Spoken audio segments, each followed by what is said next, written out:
Today's episode is brought to you by Forvis Mazars. SoundCartel.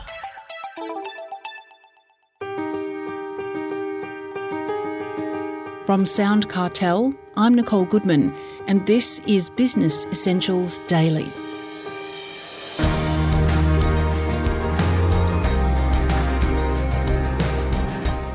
Isn't it always the way? You're just in the middle of something that demands your attention and the phone rings, or a message pops up on your computer screen, or there's a knock at the door. The good news is you don't have to let it happen at all. Believe it or not, you can control the interruptions throughout the day, says Les Watson, aka the Time Lord. After all, interruptions can have a huge impact on your productivity, as Les explains to Chris Ashmore. You need to understand interruptions for a start. Like, what interrupts you? What are the things that interrupt your day? We're going along and we've got a set things to do and something comes out of left field and interrupts you. Now, it could be a person, it could be a distraction. Interruptions, distractions, still an interruption. So notice where it is in your life that you are being interrupted.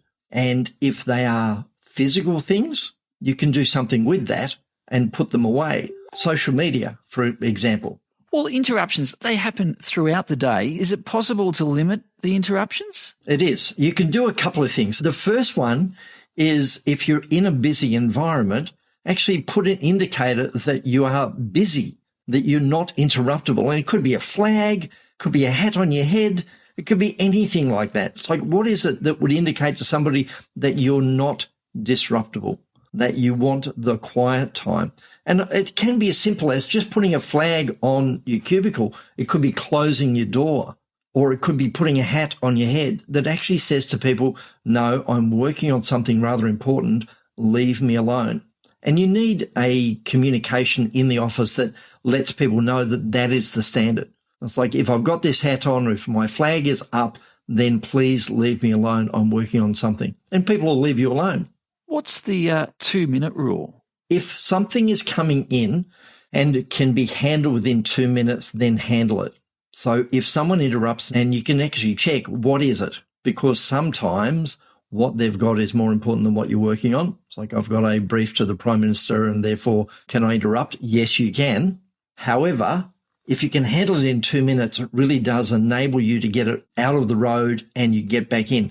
The other side of that is, by having an interruption, it's probably, some would say, around 23 minutes to get back to a full focus. So you need to dictate what it is specifically for you. Is an interruption worth it or not worth it to get you back on track? How do we go about training ourselves on managing interruptions? It's self-discipline. As I said, the first thing that is yourself, but the other thing is communication to others in the office. So you need to look at what your environment is with people that are constant interrupters. Excuse me, Chris, have you got 5 minutes? And you know it's not going to take 5 minutes. So one of the things you can say is no, and people don't like saying no. Say no. What was I? Oh, really? I need to say yes to everybody. I'm a people pleaser. I would like to look after people. What do you mean I need to say no?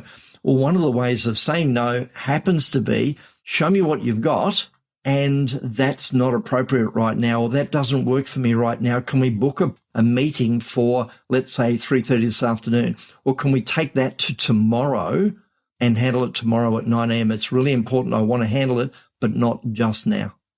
When someone interrupts you, it's kind of like social media, when you're on social media and a little thing comes up and you go, oh, what's that? That's a bit of a dopamine hit. The same with interruptions in a way. Someone says, oh, have you got a minute? You think, oh, wow, what's something new, something shiny? What's going on? But you got to push it against that and just keep concentrating on what you're supposed to be doing. Bright, shiny object or butterfly. Oh, look, a butterfly.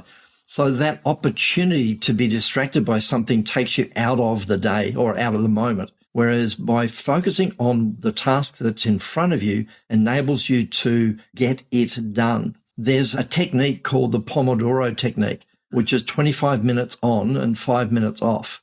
And there's a Pomodoro, which is Italian for tomato. It's a little tomato-shaped red timer. And it literally tick, tick, tick, tick, tick, tick, tick for 25 minutes. So you're actually hearing this audible sign of, I've got work to do and I'm focused on this one task for 25 minutes. Then at the end of the 25 minutes, the timer goes off and you're able to walk away from that task, go and give yourself a reward, whether it be a cup of tea, cup of coffee, a walk around the office, and then come back and go again. So that is a self-discipline. Doesn't necessarily handle other people, but it does give you the chance to be focused on the one task for 25 minutes. If we flip things around, Les, some people listening may actually be the interrupters, especially those who are supposed to be the boss.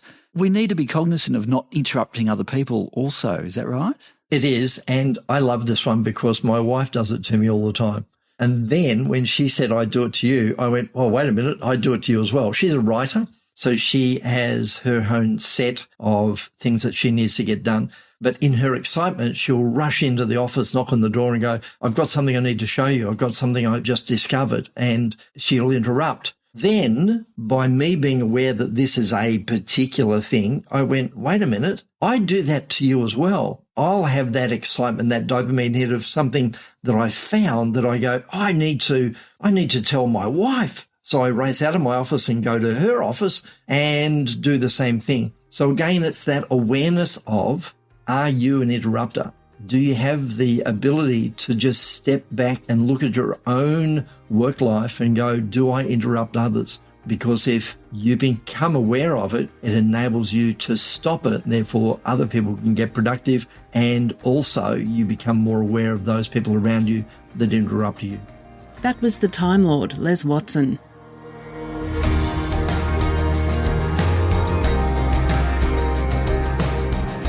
This episode of Business Essentials Daily is produced by the team at SoundCartel. Thanks for listening.